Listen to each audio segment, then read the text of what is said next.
Steps up into the pocket. He throws it late for the end zone. Kelsey wide open. Touchdown! Kansas City. Why not? Mahomes to Kelsey again to take the lead on a 22-yard touchdown pass.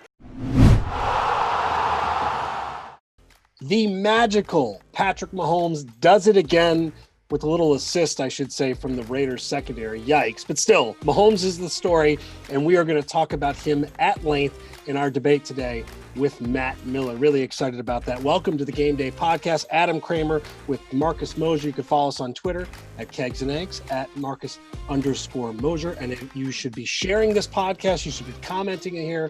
We are available on Spotify, Apple Podcasts, wherever you get them. Tell your friends to listen. We're really, really excited. We've had a couple of interesting weeks with winners. And Marcus, how you doing? Doing well. I can't believe we're here again after another Phillip Rivers win. But hey, it's all right. We'll get over it. I'm sorry. I'm sorry is what I should say. Yeah, it's fun that we can talk about Patrick Mahomes, and we will, about his greatness and where he stands in the MVP. And we can also talk about Phillip Rivers. Do we have to? And we at least for another week. I know to your dismay, we do. And I'm kind of enjoying it. What a mascot. Of course, other people attach themselves to Mahomes. Rivers is our guy. Speaking of last week, here's how we did. I was 3-2, now 10-5. Marcus, 2-3, right there at 500. So what is the biggest thing you learned last week and a couple of takeaways that you have? Do we have any really good teams, Adam? I mean, I know the Steelers are 10-0, but they haven't played anybody, right? I mean, they played Jake Luton and Garrett Gilbert over the last couple of weeks. The Chiefs looked very beatable. I mean, the Raiders played really well in that game. Tampa Bay looked awful. They can't throw the ball. New Orleans has Taysom Hill at quarterback. Do we have any elite teams this year? I don't think so. And I think it depends on what your definition of elite is, but I think it's a great point. And I think you see it in some of the lines this week, frankly, that home teams are going to be respected. My takeaway is I still don't know what Taysom Hill is, right? And I feel like I should. And I think I think he's fun, and he is a great athlete. And I thought he played pretty well. I'll ask you before we move on. What did you think of his performance? Yeah, I think so many of us were expecting complete failure, right? Like, why are they going with Hill over Jameis Winston, who's been proven to be good in that division? But Taysom Hill in a starting role was competent at the very least. And I think eventually teams will figure him out a little bit. He had 6 deep passes and all 6 were underthrown. He's fine. He can do enough with his legs. He's not Tim Tebow. He's not that level of a passer or, that terrible of a passer, but he's fine. It's so ridiculous that we're having this conversation about Taysom Hill. Well, it's the other thing I learned, by the way, is Phillip Rivers has still got it. I want to take just 60 seconds to talk about Phillip Rivers. Now, did he have a little help in that game? Yes, he did. A little fumble love. But I will say this in our Phillip Rivers appreciation section of the podcast.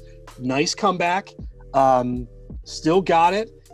Found his little rookie wide receiver, who, by the way, we talked about here. So, in all sincerity, what did you think of Rivers' performance? Got hit in the ribs. I was a little nervous about that. He's not equipped to take those kind of hits. So, what did you think of Phillip Rivers in that game? I mean, he's fine. It's whatever. There's going to be 4 or 5 throws every week that you just cringe and you kind of cover your eyes. But really, my takeaway from that game is the Colts might be the 3rd best team in the AFC. They seem like they're very physical. We know they're well coached with Frank Wright.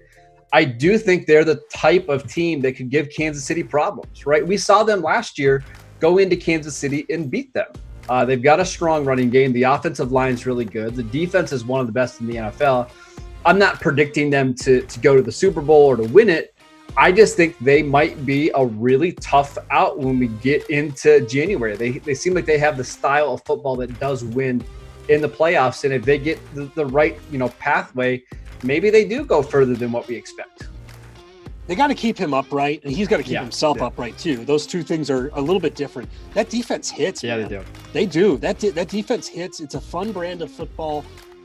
It seems like that DeForest Buckner trade was exactly what they needed, right? Yes. To give them a stud in the middle of their defense, pair him with those linebackers in that secondary. It was just a beautiful trade by Chris Ballard. and they're getting respect from Vegas, and we'll talk about that shortly. And you see that again this week. The one really big bummer, of course, this week is Joe Burrow. And look, man, that doesn't sound good. All right, you hear torn ACL, MCL, and other structural damage. I'm not a doctor. We won't pretend to moonlight it, but that does not sound good, Marcus. That does not sound like a 6-month injury based off of what they're saying there. And look, pass this forward into the current Rookie of the Year numbers, which was kind of, and then Justin Herbert is commandeered that at minus 1,000, Tua plus 1,000, and was pulled. A healthy scratch, maybe, accordingly. We don't know. Jefferson from Minnesota, who we love here and was awesome again, plus 1,000, and Clyde Edwards-Helaire at plus 3,000. So I'd ask you this, takeaway on the Burrow stuff, because, we don't know, and yet the unknown is kind of scary here. Yeah, according to ESPN's Adam Schefter on Monday Night Football, he did tear his ACL, his MCL, his PCL, and his meniscus. The meniscus is going to make this a little trickier. He can't have surgery until mid-December to allow that, to kind of heal up. So it's very possible he misses the start of, next year. It's so frustrating that Cincinnati did not put a competent offensive line, in front of him, because we've been seeing this the last couple of weeks, Adam. He's been getting killed in these games, and you just had a feeling this was going to come if they kept putting him behind these offensive lines. And it's just really unfortunate, because he was really blossoming into one of the stars of our game. Yeah, and I just hope he gets better. I love watching him play. I like his attitude, and he's incredible. So hopefully he can get healthy, and whenever he can be back, I think he's going to be awesome, and hopefully they'll protect him. Maybe this is a good thing for the Bengals long term. Maybe they'll finally invest into that offensive line. They need to, and look, they're going to have a high pick, and they're going to be in a position to draft somebody. But it's just a bummer, man. Like, we had the conversation of the quarterback we would take, and I just hate seeing anybody get injured, but a guy that is showing so much promise, just get well soon. Now, transitioning to a team near and dear to your heart, the Dallas Cowboys. Okay, we liked them last week. That was a hit. It's kind of an odd game, a little bit back and forth. Will they win the NFC East? Now, I love this discussion because they can win the NFC East or get a top 5 pick. That is amazing, and the NFC East is amazing. But right now, the Eagles plus 175, the Cowboys plus 225, the Washington football team. By the way, when it's written out as WFT, it's hilarious. I think of something else for Washington football team, and it's perfect. It feels appropriate there too, right? Plus 350, and then the Giants are the dog in this at plus 350. But again, these are pretty fascinating odds for any division. You are close to the Cowboys. What are your thoughts? And I guess better yet, what would you rather have happen? Them win the division or them get a top 5 pick? Yeah, it's really tricky because there's so many people that want the Cowboys to tank and rebuild that roster, and I can 100% see it. They need to fix the defense. But when you don't need a quarterback and you don't really need offensive tackles, tanking for a top pick doesn't make a lot of sense. I do think it's important for teams to build momentum and learn how to win. I think Miami last year is a perfect example, right? Started off the season terribly. They finished really strong at the end of the year, and that kind of built their momentum for the offseason, and now look what they're doing this year. I do think the Cowboys need to learn how to win. I think Mike McCarthy wants his team to compete, and I don't think it's impossible for them to make the playoffs. I know this is a big game against Washington on Thanksgiving. They win that one. They're sitting atop of the NFC East by Thursday night when we're eating our Thanksgiving leftovers. Going into the next month, Philadelphia's schedule is incredibly hard. They play Seattle this week on Monday Night Football. They've got games against the Saints and Packers coming up. Would not be surprising if they do not win, any of their next 4 games. Dallas probably still has the most talent on offense, even with all their injuries. Yeah. So I kind of like those odds at plus 225. They're not awful. I think there's a little bit of value there. I do too. How about CeeDee Lamb? Superstar. Superstar. I mean, when he fits into that offense, and there's some targets that they have to share, I just think that guy is going to be incredible. When you get back Dak healthy. I mean, that catch was outstanding. One of the best catches we've seen. Adam, I'm going to ask you a question right now. Which team has the best quarterback right now in the NFC East? The answer is no. I mean, you're right. It's probably Daniel Jones, and I don't like Daniel Jones at all. I'm not a Daniel Jones guy, but I may take Alex Smith. I can't move though. I'm so happy that he's back, and I think he's playing well. But I get you. But anytime he gets pressure, the ball's just coming out, or he's throwing it away. There's no mobility anymore. What's terrifying is Andy Dalton probably has a legitimate argument in this. I mean, seriously, you could probably. They're all about the same, right? Oh God, that's a grotesque argument. Actually, to just think about it. I'd love to say Carson Wentz, but the guy does one or two things a week that are just mind-blowingly. He's fourth for me. That safety and everything. Yeah. Yes. I mean, he is hurting his team.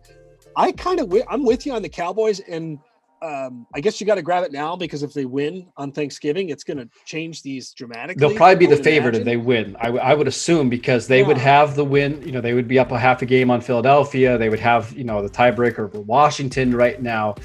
They probably would be the favorite. So again, if you like those odds right now, grab them while you can.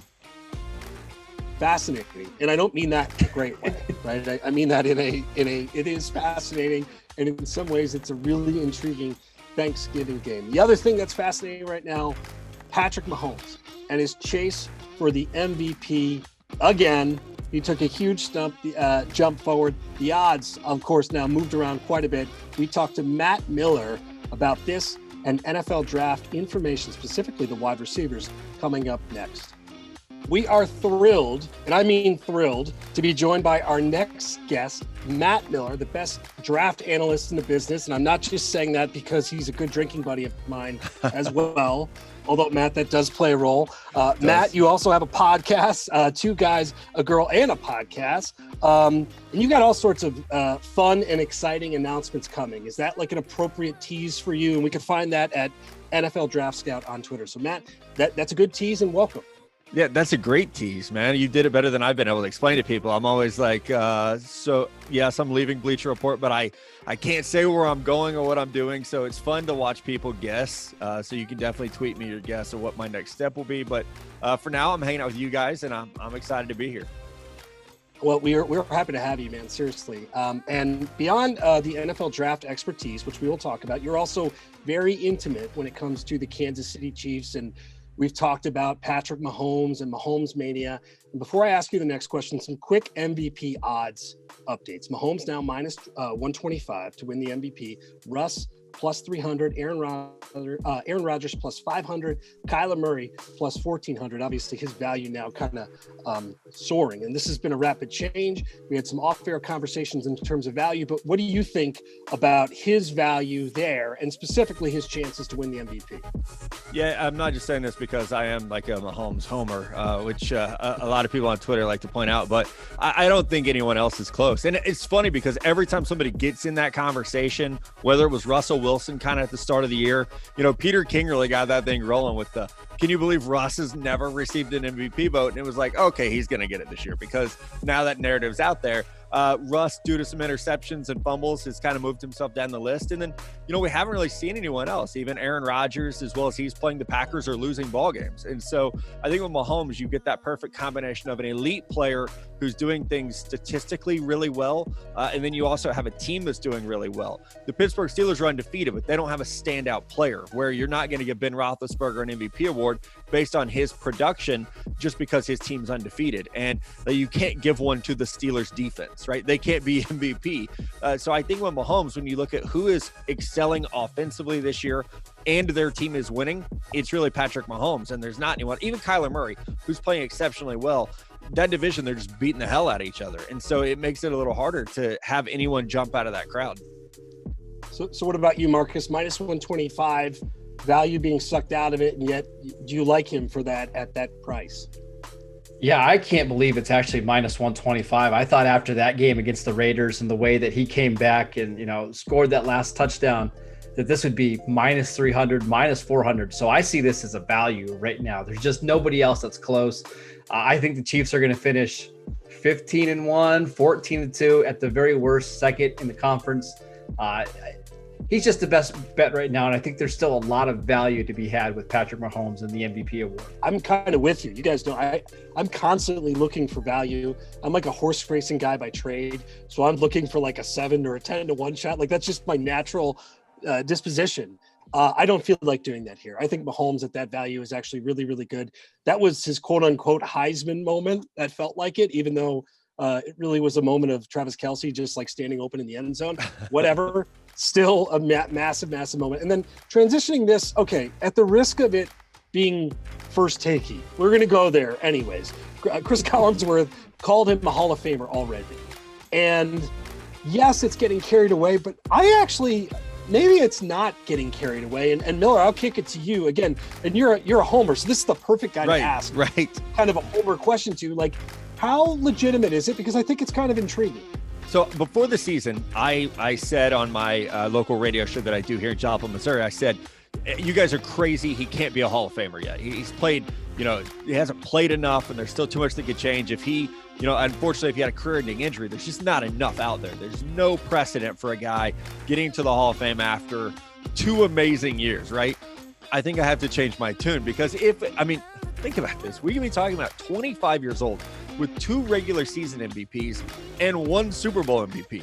And so that's unheard of. Even like the greatness of Tom Brady, who I think is the greatest quarterback of all time. I think you could say he's the greatest football player of all time, and you're not going to get a lot of people groaning and moaning that you're an idiot. Think of what he did so well early in his career where he established himself, or even what Peyton Manning did, or Joe Montana. Like the greats of that position, they weren't doing these things. So with Mahomes, I know we've all seen the graphic before. The guy, he's accomplished everything he's going to accomplish for an NFL passer, and he's done that through 2 seasons. So if this year, if he has another regular season MVP, yeah, I think we can say it. I think he's like, hey, please go ahead and play out that contract. We would love for you to play for 15 more years. But if you take that much hardware home that early, and I think they have to be considered a favorite to win another Super Bowl, we'd be looking at 2 regular season MVPs and 2 Super Bowl MVPs in 3 years. I think that makes you a Hall of Famer. All right, Marcus, what about you? Are you and Matt, I'm going to call it. You admittedly called yourself a homer, although I don't think it's not a homer take, because I'm kind of agreeing with you, Marcus. What about you? First of all, how can you not be a Patrick Mahomes Thank homer? you. He's just so much fun to watch. I don't care if you don't like the Chiefs or you like the Chiefs. He's just so much fun. But there's never been a player in the NFL who's won 2 NFL MVPs and has been eligible for the Hall of Fame that hasn't made it. So if he gets the 2, he already has the Super Bowl MVP. He already has some of the best statistical seasons in NFL history. I think he is. I mean, obviously there's going to be people that are arguing about the longevity and all that kind of stuff, and he'll eventually get there. But the peak of Patrick Mahomes might be the best quarterback play that we've ever seen in the NFL. And I think that's why he would already be a Hall of Famer if he decided to hang him up at the end of the season. I think he's the greatest football player I've ever seen. And I think there's such an allure and an intrigue there that this is a legitimate argument. Thankfully, we've got a long time for this, hopefully.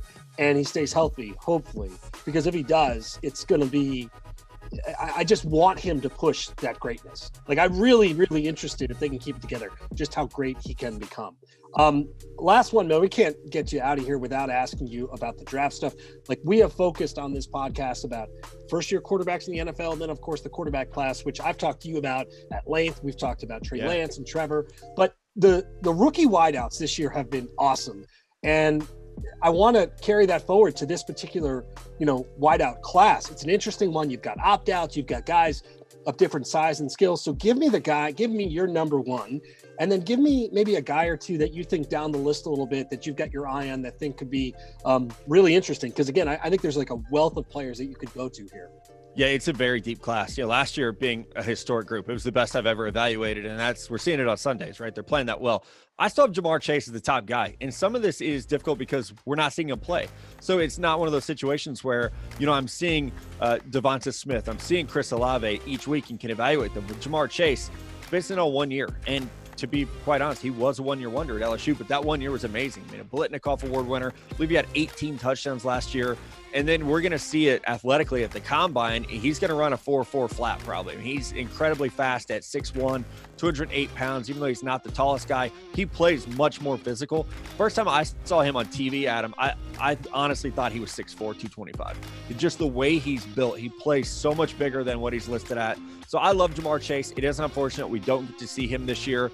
Devonta Smith is doing amazing things at Alabama. Unfortunately, Jalen Waddle got hurt and is out for the year. I really think those three players, a lot like last year with Jerry Jeudy, CeeDee Lamb, and Henry Ruggs, we're going to see them ranked very closely together, and it could just be based on team fit. Ruggs went off the board first last year, a pretty big surprise to people. The Raiders wanted that dynamic speed, and then we see Jerry Jeudy come off the board second, CeeDee Lamb come off the board third. I wouldn't be surprised if this year we see a Jalen Waddle go first because, again, that home run hitter speed, and then it's okay, Chase goes second, Smith goes third. But how well these guys are playing, I don't believe we're going to see three receivers on the board at, pick 18 where we saw Lamb come off last year. I think it's going to be much quicker this time around. I ask you a quick question, Matt, about Devonta Smith, because that's somebody that I'm really intrigued by at Alabama. I think he's going to break just about every single record that Amari Cooper has there. But 176 pounds, runs in the 4.5s.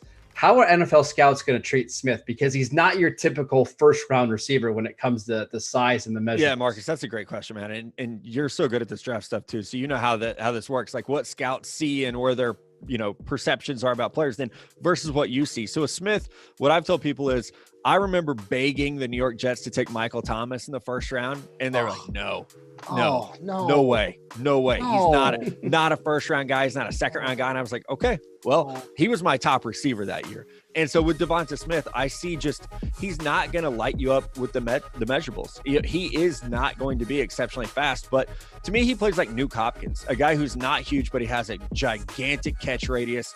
I remember talking to Jerry Jeudy about this, like, hey, who has the best hands on the team? It's like, it's Devonta Smith. Who runs the best routes? Oh, it's Devonta Smith. Like, well, what are you guys doing? He's like, we're fast. And that's what he's not very fast. And that was what they had over him. So I'm going to love Devonta Smith no matter what. I do think you're right. Like, we're going to get to February and you're going to get people like me doing the scouts quotes things where it's like, scouts hate Devonta Smith because he runs a 4.5. And like my notes to myself are just like, remember Michael Thomas, great route runners who don't drop the ball and make big plays every Saturday.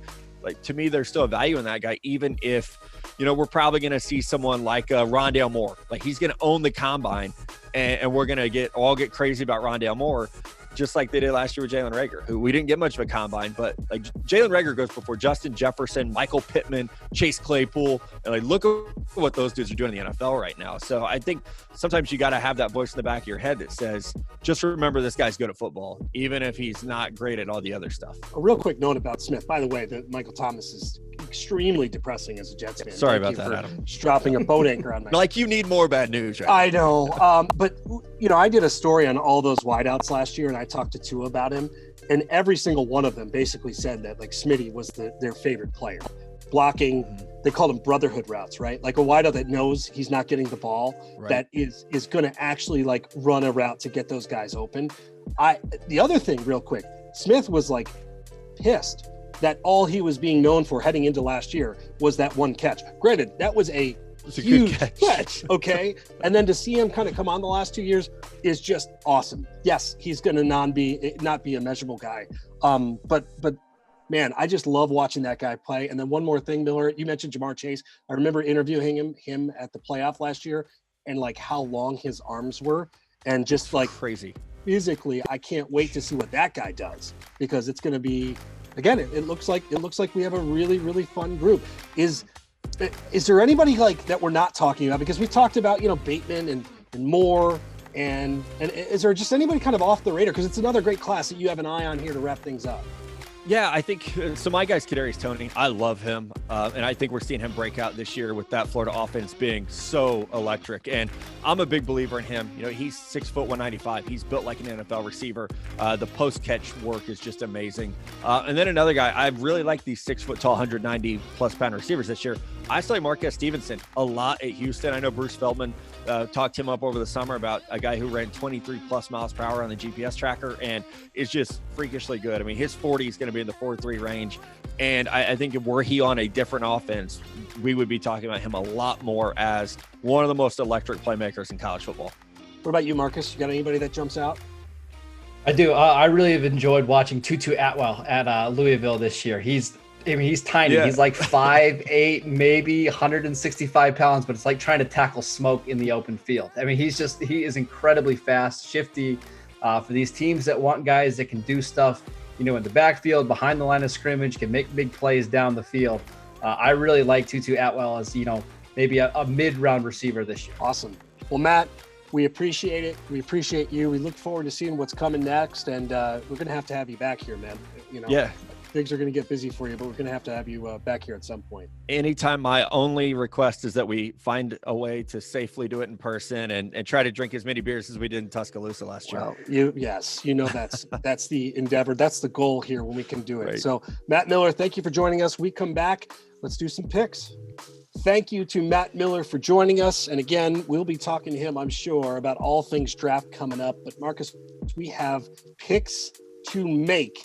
If you're giving this week a grade in terms of quality of football, you can bet on everything, so it's all an A. But what would you give? What do you think of this week? So, looking at the card. First of all, this Thanksgiving, whole week is one of my favorite football weeks of the year, right? We get 3 great games on Thanksgiving Day, and then we get the whole Sunday slate. I really like it. I'm going to give it like a solid B+. I think we've got some good Sunday games.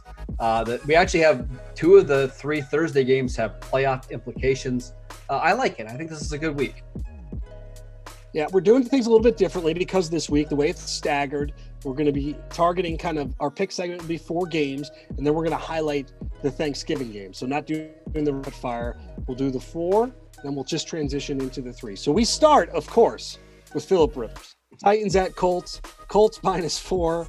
Over under 51 at this point, Marcus. I think they're just staging these games to torture you, and that I'm sorry. Yeah. Indy 6-4 against the spread. Tennessee 4-6 against the spread. Both of these teams had really nice wins in different ways. Last week we talked about Michael Pittman. He scored another touchdown. Indy spread the ball out, had 11 players with catches. Probably got a little lucky. Did get a little lucky. And you could say maybe the same for the Titans, although I don't know. What do you think of this game? Yeah, so the Colts have won 15 of their last 18 games against Tennessee. They thoroughly dominated them on Thursday Night Football a couple weeks ago. But yeah, I'm not going to break my rule. I'm not going to bet on Phillip Rivers. I'm just not going to do it. So I'm taking Tennessee and the points. It seems like their offense is really starting to play better, right? They've got this great combination of pass and run. A.J. Brown is a superstar. Derrick Henry, every time about this, at this time of the year, starts to heat up. We saw it against Baltimore last week. I think he's going to do it again this week. I think I like the Titans. I'm taking the points. Not afraid of the money line either. Okay, so I'm going to go a little. I'm going to break. I can't double. You like it. I'm a gambler. Okay, if I'm sitting at the 3-card table, at some point I know the cards are not going to go to my way. Okay, I'm not going to keep investing in Phillip Rivers. Well, I am, but just not this week. I like the over. By the way, A.J. Brown, that play, that touchdown, like him finding the end zone, that dude is a freak. The fact that he and DK Metcalf played on the same team is hilarious to me. Absolutely hilarious. They obviously should have won more. That being said, I like the over. Yes, Indy's defense is playing well and hitting hard, but I don't know, man. I think there's going to be points here. I do think Tennessee's going to find a way to move the ball. I think this has a chance to be like a really, really fun game, and I just don't love that 4. It's just kind of a weird number. It feels like a field goal game, doesn't it? It does. Tennessee's a game team. Do I think they've been a little bit overrated? That would impress me last week a lot. I thought that was a really, really awesome performance, a game that I thought I had Baltimore in. I thought it was going to trend one way. They came back. Kudos to them. So, all right, so you're on the Titan.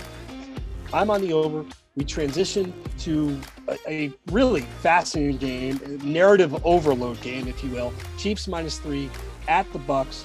Over under 53. Marcus, I'm going to just start by saying by now that I'm a contrarian bettor, and the radar is sounding on this. Okay, so before I get into that, what are your thoughts on this game? This obviously has been a Mahomes-heavy podcast. Yeah, I think the public is absolutely going to love Kansas City here, right? They played really well against the Raiders. Tampa Bay looked pretty awful against the Rams. Tom Brady looks #washed, right? I mean, he looks absolutely terrible. Kansas City, again, 15-4 against the spread of their last 19 games. They're just really, really good. And yet, for some reason, I do get the sense that this is going to be one of those Tom Brady games where he plays really well. We're all writing him off. We're all getting our jokes off on Twitter now about how old he is and all that kind of stuff. I do like Tampa Bay in this game. I think they're going to be able to run. I think they're going to be able to get pressure with their front four. And I think that secondary is good enough to get 3-4 stops against Patrick Mahomes and the Chiefs. I'm taking the points here. And again, I'm not afraid of the money line if you're trying to put this into a parlay to increase your odds. I don't have much to add. I agree with everything. And I don't think Kansas City is going to be able to make Tom Brady uncomfortable the way the Rams did. That was pretty impressive. Curious to see offensive line. There were some injuries with the Bucs and bouncing people around. Rams look pretty good, by the way. Like, that's the other thing. We tend to overreact in a vacuum, and those Brady passes, those 2 interceptions, looks like me. That's not a compliment. Like, that was really bad. But this just feels like a game that they'll rally, that he's going to play better, and probably the most public game of the week, right? Like, this is a game that people are going to just jump all over. I mean, without question. All right, so another game that's going to be very public and potentially very bad. Me, a Chicago guy, the Bears at Packers. Packers minus 8.5, over under 45. Bears 5-5 against the spread. Green Bay 6-4. What do you like here? Yeah, I actually have some mixed feelings about this one. First of all, Adam, do we know who's starting at quarterback, and would it change the spread at all? Like, if we heard Mitch Trubisky starting, does that help or does that hurt the spread? Well, it's better than Bray, right? Like, I think ultimately,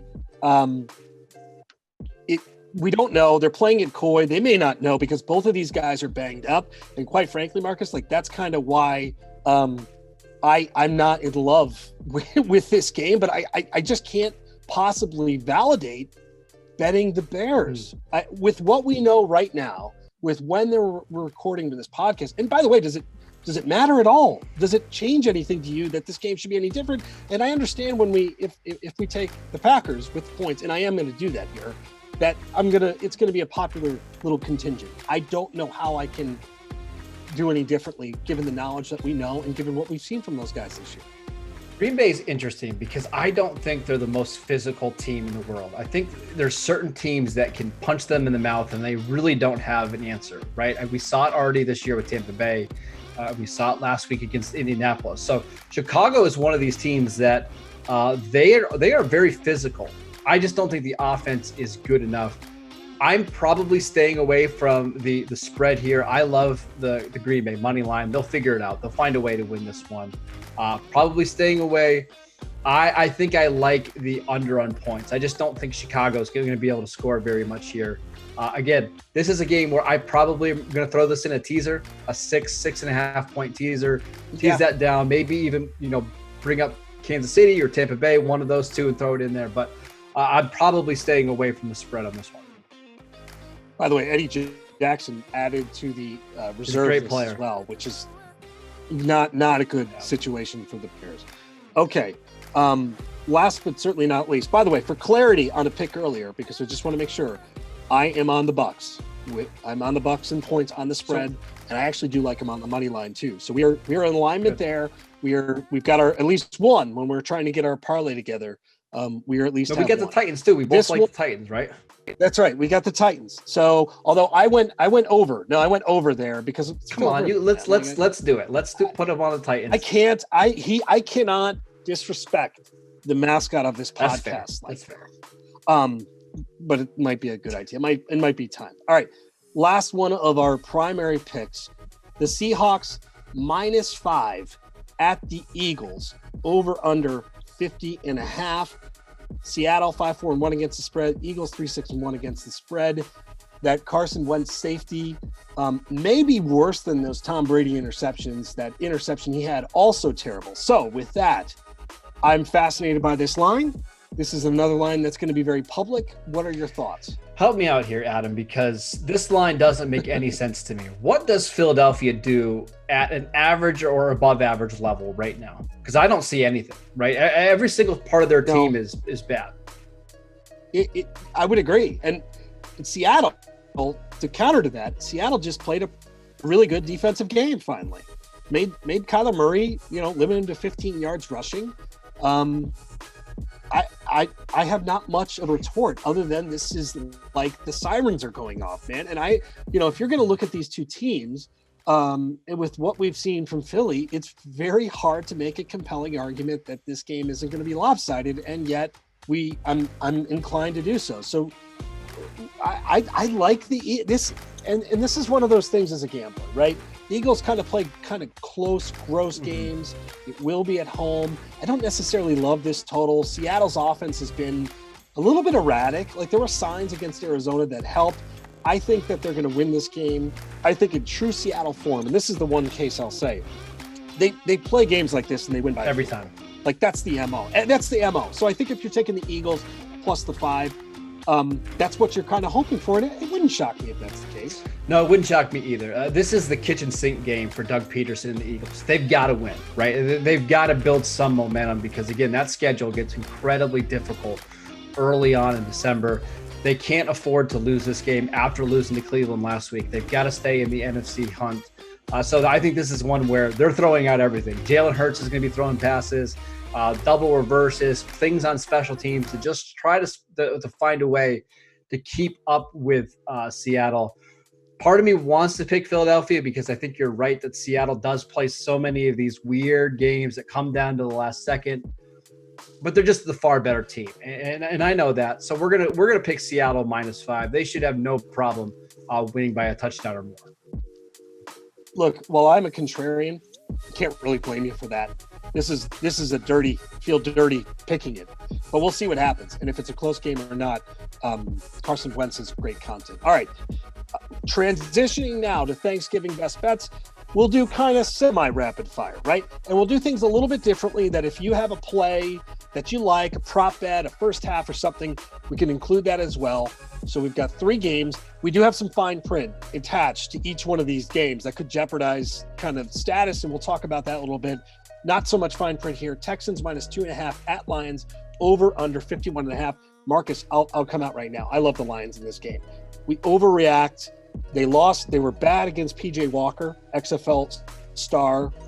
I think the Lions bounce back here. I like them first half, money line first half, and I like them for the game. Yeah, it's a game with 2 former New England defensive coordinators, right? Matt Patricia, Romeo Cornell, 2 teams that you should not trust at all, but both have good quarterbacks. Again, I like the Texans here. I think Watson's a better quarterback than Stafford. This is a game that, once I eat a little bit of turkey, I'm probably going to close the eyes just a little bit. It's not going to capture my full attention, but I do think I like the Texans here just by a little bit. Yes, what you're saying is you probably should be invested on this game. It's Thanksgiving, by the way. Like you can take the rules and be a little bit more aggressive with them because it's Thanksgiving after all. The WFT Washington football team at Cowboys -3, over under 46. And Marcus, at the time we're recording this is serious and this is a gambling podcast, but what is the situation that the Cowboys had this today and that really forced them to cancel practice, and a little bit more about it? Yeah, the Cowboys had an unfortunate situation on Tuesday morning. Their strength and conditioning coach, Marcus Paul, had an emergency situation where he needed to be taken to the hospital. It's a very, very serious condition right now. The Cowboys canceled practice. They closed their facility. I was told it was a very emotional scene in Dallas. Doesn't sound like they're going to practice on Wednesday either. So they're going to go into this game with really no practice time. And you do wonder how the players are going to respond after such an emotional day. But it's just something to monitor and just something to keep an eye on over the next couple hours. Look, there's no easy way to transition to a pick, right? Yeah. This is serious, and this is more important than spreads. But in terms of style and end game, I think Ezekiel Elliott's going to go over 119.5 receiving yards was the number I saw. I think they're going to try to get the ball out of Dalton's hand. I think the Washington defense is really good. I think it'll give him some opportunities. I know you've not necessarily been in love with what he's been doing and actually would advocate for another running back. So with all that in mind, is there anything in this game that intrigues you? Yeah, I like the under on first half points for the Cowboys. I've seen them at 9.5. to start, this game. I think it's going to be under. We've seen over the last decade, the Cowboys average 7.1 points per game in the first half of these Thanksgiving games. They start out slow. I don't know if it's because they eat their turkey before the game and they're just kind of sleepwalking into this.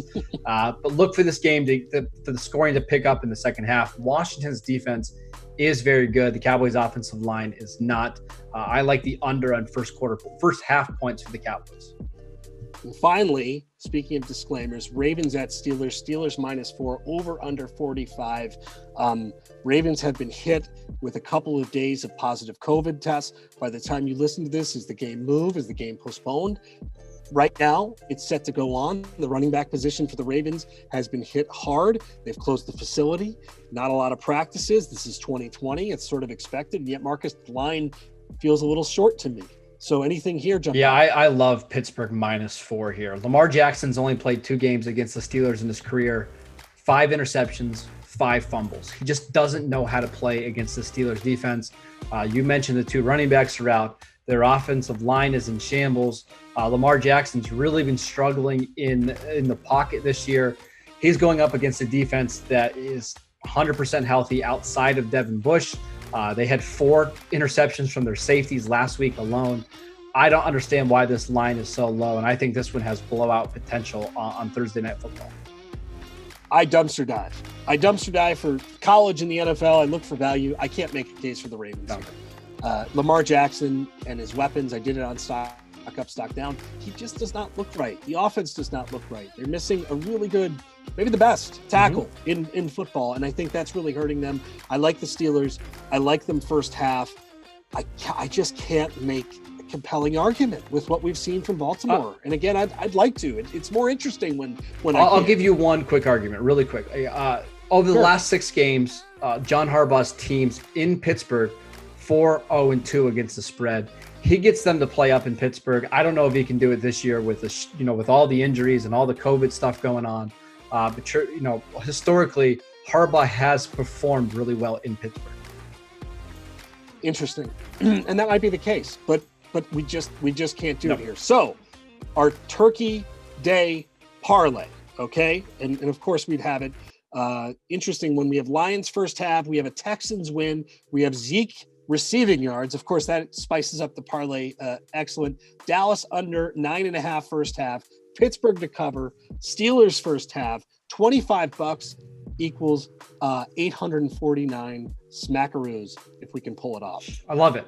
That's a really fun bet to bet in the next couple hours before kickoff or day before kickoff. It's really fun. You have at least something to pay attention to if you're not invested in any of these games. If you're a fan of somebody else, this keeps you interested while your family's in the background talking. So, amen. Really appreciate you guys listening. Please chime in on the debate. Tell us what you think. Is Patrick Mahomes a Hall of Famer already? It's not as crazy as what you might think when you first see that question. We've got various videos and things throughout the week. Marcus, what are you working on? Got a lot of stuff coming up at the game day. 5 betting trends that you need to look forward to before you place any bets. And then I've got some mailbag stuff, a lot of other content coming out, guaranteed to lose. Make sure you guys are all checking in on that. Yep, I got stock up, stock down, stock to watch. Talked about the first-year wide receivers this year. My goodness. Talked about rookie wide receivers coming in the class to be with Matt Miller. We thank him for joining us. If you like these picks, by the way, check out the Game Day, gameday.com, and see what offers or affiliates have. Most importantly, have a great and safe Thanksgiving, and we will talk to you guys next week.